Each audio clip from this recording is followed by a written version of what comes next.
Hi, I'm Becky Parker-Geist. I'm the host of the Audiobook Connection podcast, Behind the Scenes with the Creative Teams. I'm also president of Bay Area Independent Publishers Association and the CEO and founder of Pro Audio Voices and Amplify Audiobooks, providing audiobook and podcast production, distribution, and marketing. And today I have with me Nancy Regas, author of The Art of Being a School Counselor. Welcome, Nancy. Thank you. So tell us a little bit about why you became a school counselor in the first place. What led you? What led me? Well, my career meandered. I thought when I grew up that I, wanted to be a nurse and that was it. And you just stuck to something. And I carried that through really childhood. And I went into nursing, and when I transferred here, I lived in Michigan, and I, fell in love, and I transferred out to San Diego State, and they messed up my course of study, and so I was losing a little bit of my passion, but I didn't really realize that. And so I went into nursing a couple of years, and then I became a perinatal educator, which allowed me to teach parenting and birthing classes and breastfeeding and siblings. And I loved that. I loved being involved with families. Yeah. And it allowed me to raise my daughters as well and have flex hours. And then my husband got into a doctoral program. He was an educator, and he got into a doctoral program. And I went to a session, spouses of doctoral candidates. Oh.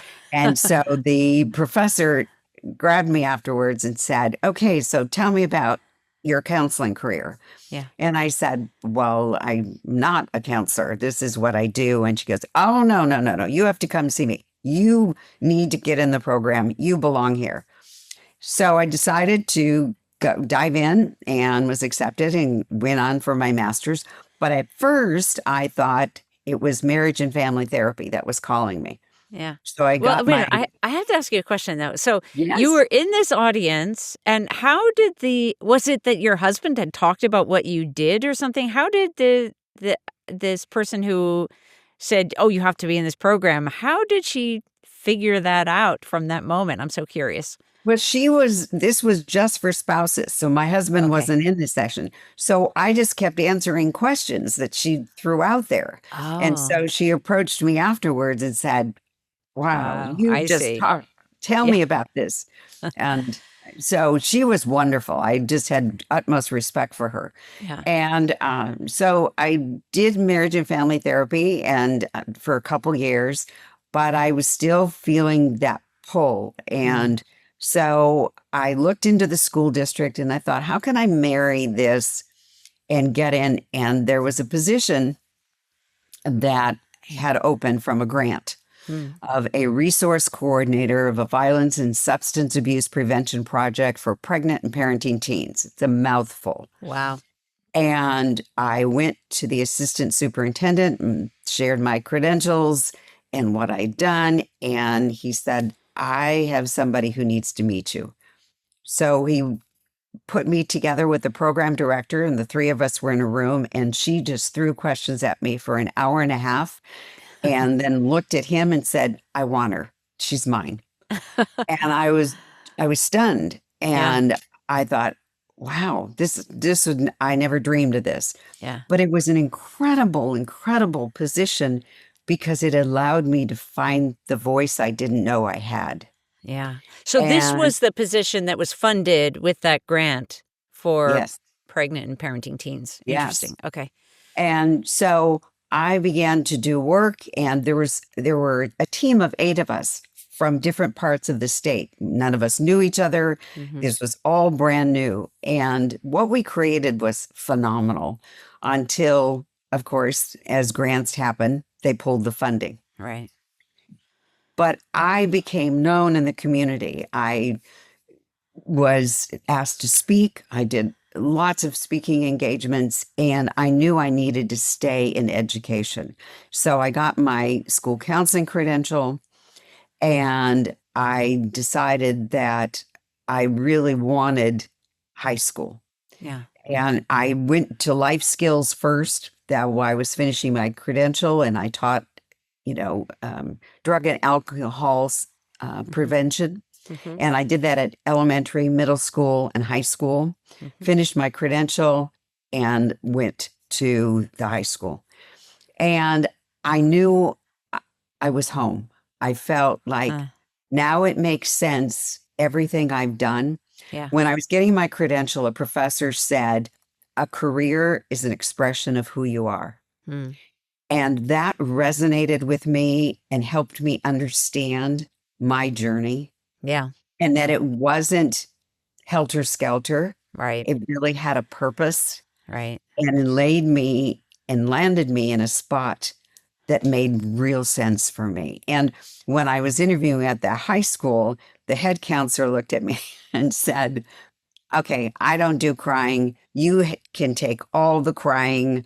I'm not crying. I want to do just the schedule. You're going to have all the crying kids. I said, it's okay. I will take all emotions. So that's how I landed in the high school. And it just, for me, it was such a passion that I had the privilege of being with students and watching them grow from ninth grade to 12th grade. Yeah. I think that is the best kind of counseling. There are schools throughout this country who do grade level counseling. You're just the ninth grade counselor. And I find that it's empty because you can't build anything with a student. Right. You can't watch them grow. Yeah. And so then I, got into the high school and became the counselor that I never had. As much as I love school, I grew up in Michigan. I was valedictorian of my high school. I was at a junior, senior high schools where you literally watched yourself grow up from age 12 to 18. I don't remember one conversation with my counselor. It's interesting that you felt that pull so strongly into that arena that for many people just feels like, well, no way, that's really hard stuff, really dealing with I think, perhaps some of the hardest stuff that we deal with because we're at a point in our development where we haven't figured life out. We don't know what the skills are. We don't have much to draw on in terms of experience. A lot of times our parents are ill-equipped to help us navigate those real challenges that we can find ourselves in. And to know that you felt so drawn to that right from the beginning is fascinating to me. And I think it's a really great thing. I think about I've spent many years of my life as an educator, as like a substitute teacher, and found that there were definitely certain areas that I was particularly drawn to. Like I was very drawn to preschool education, those really, really young ones, and found some of middle school really challenging. So I love that there are people like you that are really drawn to help those kids who are at very challenging times in their lives. Mm-hmm. Yeah. And I think it only getting more challenging, especially with, the bane of our existence, technology. Right. It's the curse, and, we can't live with it. We can't live without it. Yeah. But students rely on their phones. They want instantaneous gratification. Right. And they almost forget how to communicate. I mean, I often got emails from students that was written in text language because they don't know how to finish a sentence. Yeah. And so part of what I did was developed that dialogue so we could have a conversation. Right. I'm here to listen. Tell me about you. And the key word that and students knew it was my favorite word, was respect. Yeah. And that I expected it from them. and I gave it to them. Yeah. And they knew that they were unique in my office, especially if I had siblings. Mm-hmm. I never compared siblings. I never used siblings as messengers. Tell your brother to come and see me. Tell your Mm-hmm. sister she forgot this. I Right. need this from. I never discussed their brother or sister with Yeah. them. Yeah. And so they knew their moment was private. Mm-hmm. They knew their moment was sacred with me. And they knew that I gave them my time. Yeah. Yeah. And I think that's was crucial in developing the trust. Right. So students felt safe. My office was a safe zone. Yeah. I had an open door policy. Students knew they could come whenever. If it wasn't a good time, they knew that I would tell them, this Mm-hmm. isn't working for me because, and I gave them a reason, Mm-hmm. but I want you to come back here Mm-hmm. and I will be here and this will be your moment. And I never had any student fight me, disagree with me. It was like, I'll be back. And they always came back. Yeah. Yeah. So interesting. So we're teaching them really communication skills as well as the skills of how to deal with their own emotions and challenging life situations. Yeah. Yeah. I mean, high school is a microcosm Mm-hmm. of adult life. Yeah. And if the focus is only on, okay, you have to learn math, you have to learn history, you have to learn English, you have to learn science, Mm-hmm. you have the arts, you have to get all these credits, you've missed that transition into adult life. Mm-hmm. And I always say, and parents, it used to be what parents would ask me the most. High school is about 7 things: time management, organization, responsibility, accountability, accessing resources, knowing when and whom to ask for help, and punctuality. Hmm. It uses math, science, English, history, the arts to teach you those things. Hmm. If you don't learn those 7 things, you're not going to make it. I don't care if you're a genius. Mm. If you learn those 7 things, that's applicable To everything. to Yeah. the life Yeah. and you Yeah. will make it. Yeah. So that's what I worked on. I Yeah. worked on those things in order to get them through to the end result of earning a high school diploma and then planning the second step, Yeah. next Now, chapter. some of the things that you've talked about, I feel like in you highlighting them, you are pointing out to all of us that the typical conception of what a school counselor is or what their role is may be a little misunderstood, and or maybe a lot misunderstood. So, is that valid? Is what I just stated that there's something about that role of being a school counselor that you feel is misunderstood in either by anybody, whether it's the parents, the students themselves, the school administrators. What's happening in that role in relation to the perception of what that role is or could be? I think the counselor is the hub of the wheel. Hmm. And the spokes that stick out are administrators and teachers and students and parents Hmm. and anybody else in the school setting that is working with students. And oftentimes those big 4 are not on the same page. Hmm. And a counselor is the only one who's really accountable to all 4. Hmm. And my goal was always to bring them together so that administrators and teachers got to see the student for who they are, not a 9th grader, not a boy, not a girl, not, a troublemaker or whatever label you want to put on them. Right. Parents got to see their students as somebody embarking on adulthood very quickly. And students got to see themselves as they can take charge.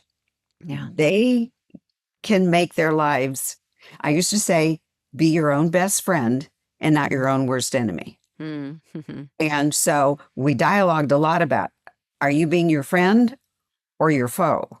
Yeah. And so I worked at building a relationship with each of those entities Yeah. so that teachers knew I had an open door policy for them. Administrators knew, parents knew. Mhm. So I wanted to hear from all of those people. I mean, I called a parent once for a behavioral issue. One of my least favorite jobs, was referrals. And the parent said to me, well, he's your problem, not mine. You have him for 6 hours, and hung up on me. Oh. And I went, okay, that's not going to be an ally. Yeah. So I need to work with this student Mm-hmm. in a different way. Mm-hmm. So you learned your boundaries. You learn what works, what doesn't. You learn parents who begin to trust you. One of the things I asked a parent, her son was a senior, really struggling in school. He and I had a great relationship, but he just was messing up and failing classes. Mm-hmm. And she called me one day and said, I'm going to pull him. I just saw his progress report. I'm going to pull him. I'm taking him out. He'll just get a GED and I don't have to worry about it anymore. And he used to share with me, they just butt heads. Mm. Just the more she asked, the more he crumbled. So I said to her, and we had a relationship. I said, I'm going to ask you to do me a favor. And it's going to be the hardest thing you've probably have been asked. You and your son are like oil and water. You just don't mix. Mm-hmm. I'm going to ask you not to ask him one thing about school. Don't ask him if he's done his homework. Don't ask him what's due. Don't ask him what grades he's getting. I promise you, I will continue to work with him. I will see him every week. We have a plan already. Mm-hmm. The plan is constantly reviewed of what he needs to do to get to graduation. And I'm asking you to trust me. And I know it's a scary thing. And she said, I do, and I will. So I met with him every week. He went to night school. We went through each of his night school classes. We'd pull up his grades. We'd look at any gaps. Mm-hmm. And I had the privilege of calling her in May saying he's going to graduate. That's great. Nancy, I have so many more questions for you about you and your book, but let's take a short pause and we'll come right back. Would you like to earn more from your audiobook sales? If you're an author with an audiobook, you may have noticed that royalties from Audible especially, and other platforms as well, are frankly kinda pathetically low, disappointingly low, and unfairly low considering what it cost you in effort and resources to create it. How is it the retailers are the ones making all the money off your work and investment? As someone who started in the audiobook industry in 1981, I've found it frustrating that authors keep getting shortchanged. The good news is that Pro Audio Voices just launched Amplify Audiobooks, a direct sale audiobook platform for authors that puts you back in the driver's seat. Earn 65% of the gross sales price that you set. Compare that to the percentage of the percentage that retailers give. Run promotions on schedule whenever you want. Create coupon codes. Build community with your customers since you'll know who they are and how to contact them. Work with a caring, responsive, supportive team to help you succeed all along the way. Get help with marketing. Get paid weekly. We're helping audiobook authors who are frustrated by painfully low royalties and the barriers that prevent them from managing their own products and customers. Amplify Audiobooks is a direct sale platform that enables authors to earn much higher royalties and have way more control. We're disrupting the audiobook industry by putting authors first. Get started today at proaudiovoices.app or go to proaudiovoices.com and click on the Distribution Amplify link. Join the movement. So as you were thinking about, as you've been counseling, at some point you decided to write a book. I would love to hear about what the inspiration for that decision to move forward on writing a book, and also like who did you have in mind as your reader when you were writing? Who did you write it for? So I retired in 2016 from the school district, but then I went on to work for a private liberal arts college as a regional representative. And so I worked for the college was a small liberal arts college in southern Michigan. And I was serving as the liaison and worked for 3 counties in San Diego, Riverside, and Orange County. And I would visit schools. I was part of the regional admissions counselors of California, who are counselors that live in California but represent schools outside of the state. I loved that. It was just so exciting and dynamic, and it really carried me because I was ready to move from the district, but I wanted something. Mm-hmm. And I would have stayed there for 5 years, but the admission counselor I was working with decided to get her master's at Harvard, and I couldn't tell her no. And so I decided to retire from Albion. But I was missing my students, and I retired, the fall of 2019. COVID hit the next spring. Right. And I began thinking about my students, and stories just kept coming, and I'd see their faces, and I have some pictures, and I said, I have to write something. I have to write why I'm so passionate about this. So that's how the book began. And I felt that in the transition, and it was coming towards the end of my career, there was more of a push in terms of the American Association of School Counselors, ASCA, and theory, and looking at the domains of emotional, academic, and social. And I think it's great. It elevated the profession out of just not people who schedule classes. Right. What I also saw from many colleagues in the profession is a job versus a passion. Ah, yes. And, we have to do these things and get them done. And I just stayed with the passion. The passion is what fueled me and what kept me going. And every day was different. And when crises happened, it was the passion that kept me connected. Mm-hmm. And so that's who I began to write for. And I began to write for counselors is, thinking about graduate programs and thinking of my own graduate program and thinking, okay, we never talked about this. We talked about the structure and those specific things, but not the personal, the passion, those kind of linkages, not about why you need parents on board, why you should work with teachers. I mean, I worked with teachers who probably didn't even know where the counseling office was. I had worked with some teachers who never stepped foot in the counseling office. I had many teachers that came to see me regularly because they knew that space was sacred for them too. So I gave them that time. And so it was just such a broad base of, I felt I wanted to transform the reality of counseling and wanted people to hold on to that expression of who they are through this profession.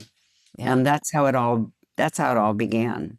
Was there somebody, a part of your audience that you were writing for specifically, or really, what do you think about in terms of like who your book, The Art of Being a School Counselor, who is that written for?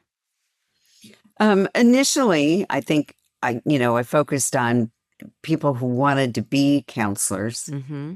and figuring out how you find that out. Because it's not an easy job. Right. And being in schools, there are people that go into school work Yeah. because they want, all the stereotypes. They want summers off. They want 2 weeks of Christmas.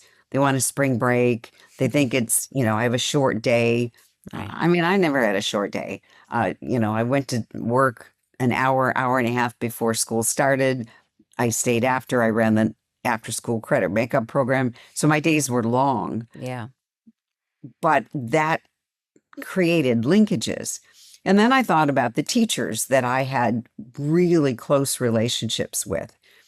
And why did that work? And teachers who didn't rely on counselors. Mm-hmm. So and my husband was a retired educator, teacher, and administrator, who I think was a really rare administrator in that he really understood the role of counseling. He Mm-hmm. really understood how to utilize his counselors. Mm-hmm.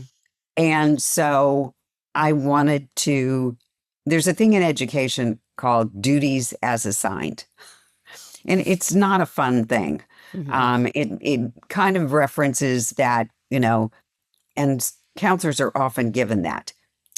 When in doubt, ooh, who can do this job? Oh, it's a counselor. And the worst job, I did was we had a bomb threat. And so we were on, lockdown and Mm-hmm. police came in and the administrator told the counselors, go out and work with the police officer. And he told, and look for a bomb. And I'm thinking, Oh my God. I'm like, I don't know what I'm looking for. And I'm out here by myself. And it was the strangest experience of my life. Thank goodness we found nothing. Bomb scare was Wow. a rumor. And so it went on. But I thought, okay, that was a duty as assigned. That was not a cool duty. Yeah. And so I began to see all of those people as I was writing. Mm-hmm. That's why I have a chapter for parents and, chapter for teachers and a chapter Right. for administrators, Yeah. because I wanted them to see things that are not readily seen. Yeah. So you're really addressing all the spokes in the wheel That's it. with the counselor as the hub that Yeah, you described. Yeah. absolutely. And would you say there's anything that there are things in your book that are applicable outside of education, outside of that sort of what is the institution of education in our country? Absolutely. The whole art of communication, the whole Hmm. art of listening skills, and particularly now where we are in this country, people don't listen. Right. We make assumptions. We Google quickly. We go to those resources. Now we are competing with AI. Right. So there's so many dimensions where you take humanity out of it. And I think that one of the reviews that I got, the gentleman is a supervisor, is an electrician. And he said, I use all of your tools to talk to my employees in Mhm. terms of how I get them to understand what I need from them. Wow. So I think anybody can see that and apply those things to themselves and also ask themselves of their own job or career, am I passionate about what I do? Mm-hmm. Do I know the reason I go to work every day? Do I have a job or a career? Mm-hmm. Yeah. Am I authentically myself Yeah. there? And that's why I felt why I recorded the book myself. I've done voiceovers, but it had to be my voice. It was authentically me. And what I wrote in the book is what I said, what I Mm-hmm. did. Hmm. What I still think, what I still do. I'm drawn to adolescents, and if I meet somebody at church, and I always ask them what grade you're in, what do Yeah. you like about school. So I haven't let go of that. Yeah. So now we're moving into the realm of my passion, which is audiobooks. So tell us a little bit more about the way in which you chose to narrate the book yourself. So you knew you wanted to be the narrator.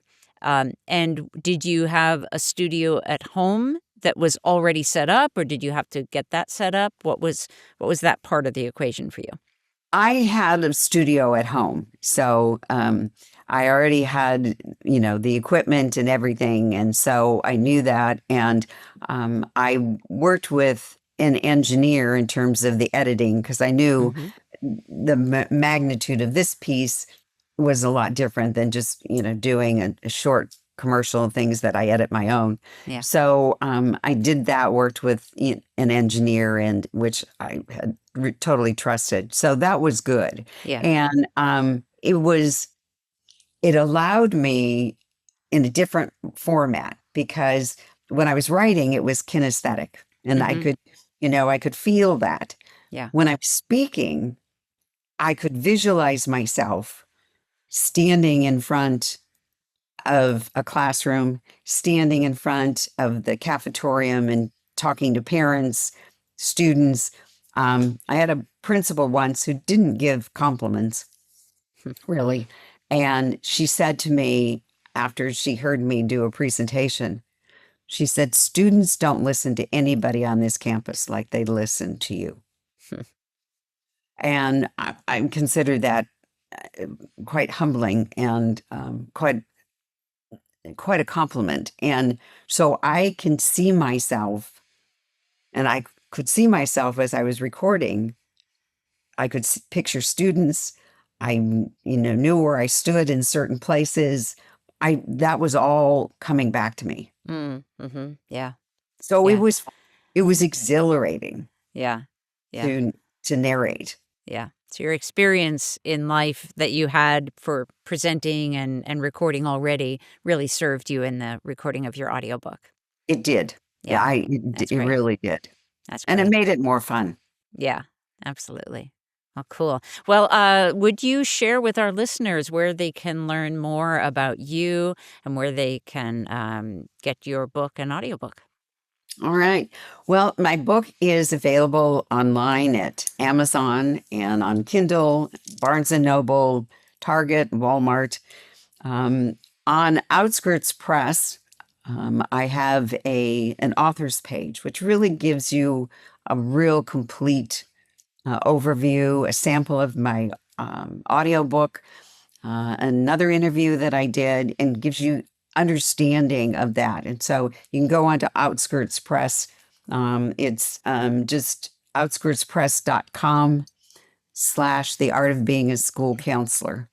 Great. And you can find that and get information about the book. I'm on LinkedIn. So you can find me on LinkedIn. The book is on Audible right now. And so those are places that you can connect with me All right. and message me. I do have a website. It's nancyregasvoiceover.com. It's mostly my voiceovers. There's a sample of my book, but you can message me through there as well. All right, great. And we're looking forward to having The Art of Being a School Counselor and you on Amplify Audiobooks, which is where we always encourage our listeners to get their audiobooks.